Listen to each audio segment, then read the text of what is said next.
When you choose to speak publicly about health, neurodevelopment, autism, scrutiny is not a risk. It's actually going to be a guarantee.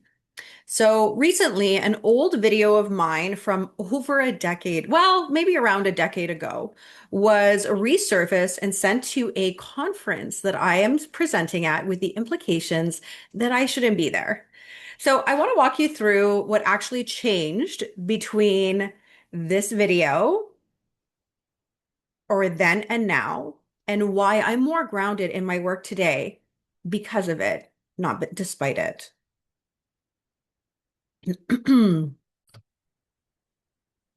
So the phrase that's being pulled from that video was that my son was almost diagnosed with autism. And the truth is he qualified multiple times for severe autism diagnosis. Actually, it was encouraged and more than encouraged. It was pushed at multiple meetings. And I was urged by multidisciplinary medical teams to assign the diagnosis. And I declined, not out of denial, even though I was back then coined the denial queen, but discernment. And I think it's really powerful for people to understand the thoughts of that version of me. So I understood the implications of permanence of that diagnosis at that time. Things have changed now, but that isn't how it was before. And so I was protecting my son's future optionally if he improved. I sat at multiple round tables with teams of upwards to 10 individuals, professionals in their field, whether it was a speech therapist, my pediatrician. And I sat in a corner, and I remember my pediatrician transparently telling me, "You are like a lioness fighting for your child."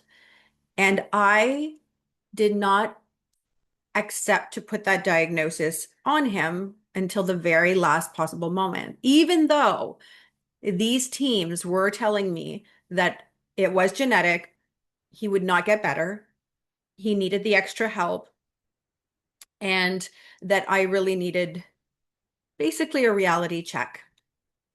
And the truth is, over time, though, with progress, speech, and independence, he actually no longer met the criteria.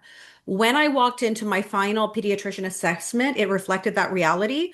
And so we were told then, or I was told then, with my son present at 7.5, that he no longer qualified for that severe diagnosis, and we were able to be released from our care team. So when we look at my words, that version of me, now how I word it, I shouldn't say that version of me was very fresh, very raw, working in healthcare and sharing completely freely everything that we were doing with no, nothing behind it, like no need for monetary support or anything like that. I shared freely. And I believe that most parents that would be in the same situation, if you bring us back to those moments, that if you had an absolutely amazing outcome and your child went from being nonverbal to verbal, and not just to verbal, but to a state of independence that back then was unheard of, it would be almost irresponsible not to share. And so that's what I did.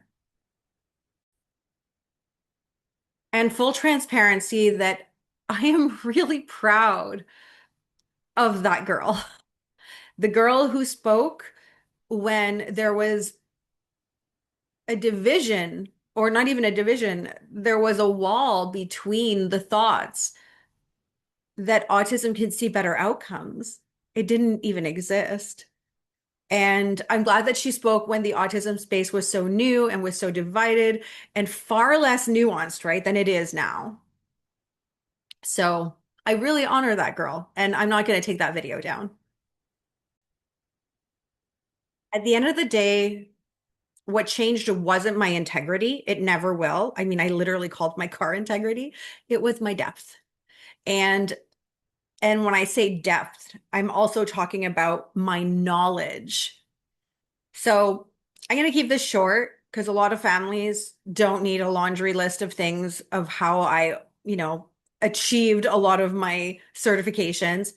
But when I knew that I wanted to speak on this and to share more about it, I continued education. And interestingly enough, as I continued my education, certain programs were built around even this type of knowledge, which to me was very exciting. So, for example, I did an advanced certification in brain development with nutrition for children.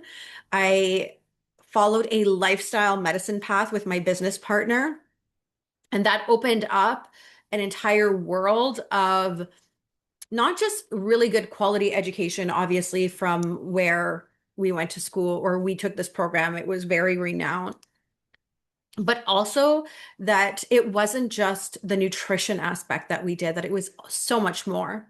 And I continued that with my metabolic training, my gut restoration, my detoxification, and currently still undergoing my nutrition for my clinical nutrition program for board certification. So between then and now, a lot more had changed. I don't talk about this very often. I think it's a little uncomfortable, truthfully.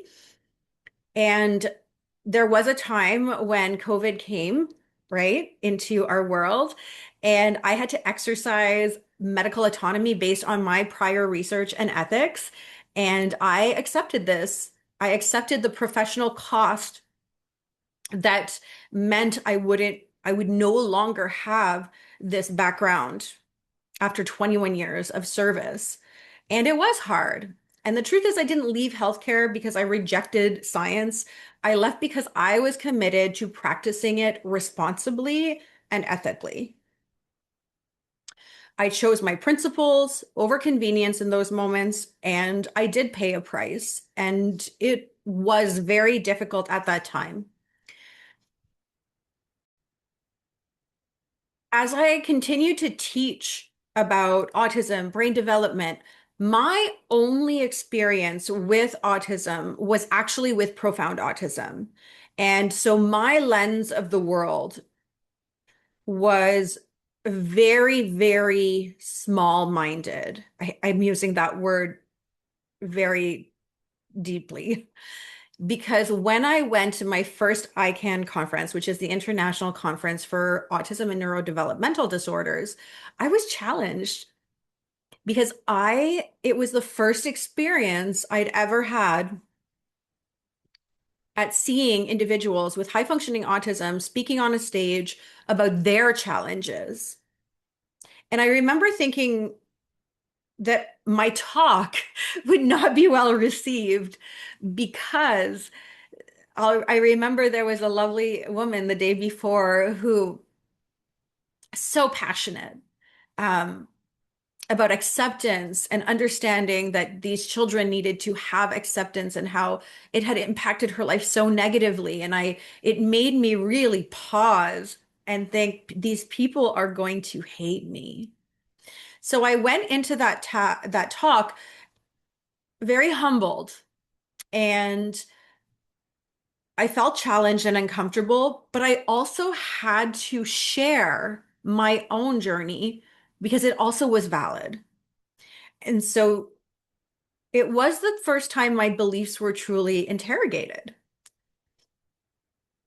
What it taught me and what I learned is that autism is not a monolith. Profound autism and high functioning autism, they both carry real challenges, and they are different, but they are still both dealing with challenges. And acceptance and health are not opposed forces. If anything, in within lifestyle medicine, which is the foundation of what we teach and educate and coach on, social acceptance is its own pillar. And so if anything, we absolutely support the acceptance community in a huge way. There are just many other pillars to lifestyle medicine. So human connection really replaced my ideological tension. And interestingly enough, this lovely woman whom I was very afraid of that day because of her passion. She actually came to eat lunch with me and told me how much she enjoyed my talk. And that showed me that there can be a bridge that can bring us all together to unite for a really powerful cause, especially when it comes to our children and really societal future. So, in lifestyle medicine, connection is the pillar of health. Inclusion is actually not optional, it is foundational. So, you don't claim, um, sorry, I didn't mean to. And I want to offer that today I am not a lone voice. I'm part of a multidisciplinary team. We have physicians, parent coaches, resilience specialists, health coaches, professionals that are in their own right full of experience on supporting and helping autism individuals. We have supported hundreds of families. We see many families going from nonverbal to verbal, and these families are supported holistically. We look at them as a whole, as an individual being. And we understand that biology and the human body is systemic. So if I'm visible, it's not because I'm alone, especially on my platform. It's because someone has to stand in the front. Now, I'm going to offer this. When someone goes looking for your past to discredit you, it usually means that you've actually outgrown a box that they've put you in. And the worst thing already happened, and I'm still here.